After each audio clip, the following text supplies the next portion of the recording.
¿Es este libertador un héroe absolutamente guerrero? Y aquí sí que entramos en un terreno muy discutido.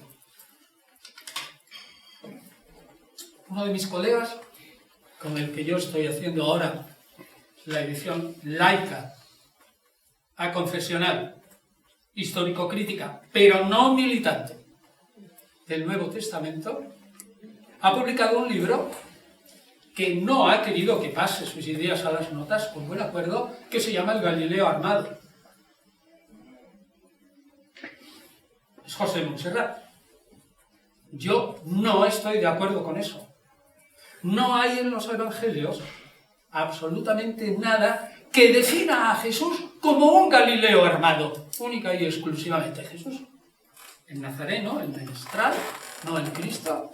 Jesús es algo más que eso.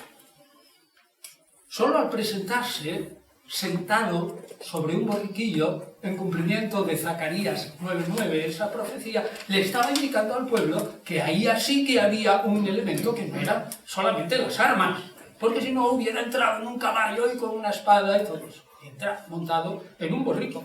Parece que hay que aceptarlo. Ciertamente, los enemigos de Israel tenían que ser expulsados. Pero de la lectura de los evangelios se tiene la impresión también clara de que Jesús no había necesitado o no había sentido la necesidad de montar un ejército hecho y derecho para vencer físicamente al enemigo, los romanos, los que se oponían que la tierra de Israel fuera de verdad solo de Dios, y los que se oponían a que los israelitas vivieran exactamente conforme a las leyes que consideraban divinas. Repito al mismo tiempo, y precisando, que no se desprende de los textos evangélicos que la acción directa y violenta para poner en marcha el reino de Dios, es decir, un ejército que se enfrentara, por ejemplo, a las tres cohortes, repito, no se desprende de los textos evangélicos que esa manera de instaurar el reino de Dios fuera nuclear en el pensamiento central de Jesús. La atmósfera que destila la lectura de los evangelios es distinta a la que se percibe en varios poemas guerreros y súper sangrientos de la época de Jesús, como son, por ejemplo, el rollo de la guerra de Qumran, el manuscrito de la guerra última de los hijos de Dios contra los hijos de las tinieblas, es decir, nosotros, los buenos judíos piadosos, contra los malvados romanos. Ni tampoco los salmos de Salomón, que se escriben en torno al 50 a.C., y que en sus salmos, es un texto apócrifo, 17 o 18, hay sangre en la acción del Mesías para aburrir antes de que el Mesías se siente pacíficamente a enseñar la ley a los judíos en Jerusalén. O tampoco el sangriento canto del Targum. El Targum es una paráfrasis en arameo del texto hebreo. Se lee primero el texto hebreo en la sinagoga, lo mismo que ahora, por ejemplo, en Atenas, ¿no? Se lee el texto del Nuevo Testamento en Kazarefsa, en griego clásico y estupendo, y la gente no lo entiende bien, y viene un señor y luego se lo traduce a demotiti al pueblo. Pues allí se leía el texto en hebreo, y luego venía uno y se lo traducía al arameo. La diferencia entre el hebreo y el arameo sería como el castellano y un gallego súper cerrado, pero muy parecido. En el Targum, a Génesis 49:11, se dice claramente que Judá enrojecerá sus vestidos blancos con la sangre que forma como un lagar donde se pisan las uvas. Y Dios pisará la sangre de sus enemigos y sus ropas las teñirá de rojo. Eso no lo tenemos en los evangelios. Por lo tanto, nosotros tenemos que pensar que más que hablar de un Galileo armado, habría que pensar que probablemente Jesús opinaba que los hombres tendrían que hacer materialmente muy poco para que llegara el reino de Dios.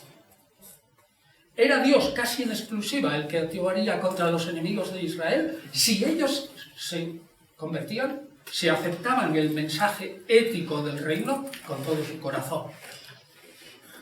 Jesús debió de adoptar una actitud de espera a que viniera Dios con sus 12 legiones de ángeles y echara fuera a los romanos, pero no él.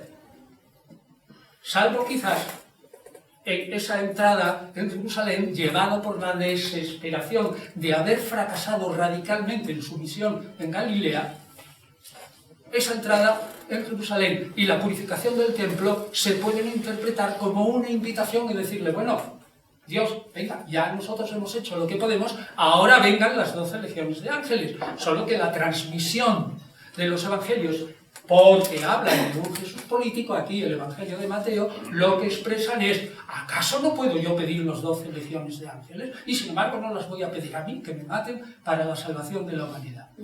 Pero es reinterpretación de los evangelios, no es el pensamiento de Dios.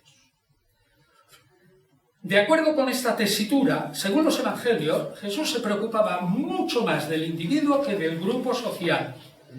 En su predicación, Jesús se concentraba sobre todo en el destino de los individuos. El reino de Dios está cerca de vosotros, en el interior, de alguna manera. Y esto se lo dice a los fariseos. Más que en los efectos sociales generales de la venida del reino. La victoria de la divinidad sobre el poder de los demonios por mano del héroe mesiánico libertador va dirigida preferentemente a individuos particulares, no a la sociedad completa. Y Jesús habló muy poco del resultado final de la acción de Dios, es decir, muy poco o nada de la restauración y liberación política, religiosa, social del pueblo, sino sobre todo de la salvación de cada uno. Ahora bien, es evidentísimo que debe insistirse que aunque uno sea un proclamador eminentemente religioso, las implicaciones políticas son absolutamente tremendas. Y esto lo he dicho yo bien claro por ahí, y el ejemplo que voy a poner ahora ya lo he puesto alguna vez y es absolutamente contundente. Si ustedes echan la máquina del tiempo atrás y empiezan a oír las proclamas de Jomeini desde la radio en París, ¿qué es lo que hablaba Jomeini? Hablaba del Corán, del reino de Alá, de la ética de Alá, de la Sharia, de la umma, del pueblo. Aquello era una predicación puramente religiosa. Sí, sí. Pero en la Persia actual, como en el Israel del siglo I, la religión y la política estaban indisolublemente unidas. ¿Qué efectos políticos, militares, guerreros, sociales y económicos no tuvo la predicación de Jomeini desde la radio en París? Fueron unos efectos increíbles. Este es solo un ejemplo, pero un ejemplo ilustrativo de las premisas con las que hablaba Jesús. Cuando Jesús habla del reino, solamente con proclamar un reino donde no cabe Tiberio, donde no cabe Herodes Antipas, donde no cabe Poncio Pilato, ni los colaboracionistas como Anás y Caifás, es evidente que ese reino religioso era explosivo social y políticamente. O cuando dice, y ahí voy también a Lucas 1, no solamente al resto de los evangelios, sino Lucas 1, en boca de María, en el Magnífica, o en boca del cántico de Zacarías, al final del capítulo 1, que los primeros serán los últimos, y los últimos serán los primeros, y los primeros son los ricos, y los últimos son los pobres, y si los pobres serán los primeros y los ricos serán los últimos, no lo digo yo, lo dicen los evangelios, eso es una revolución social de primera categoría.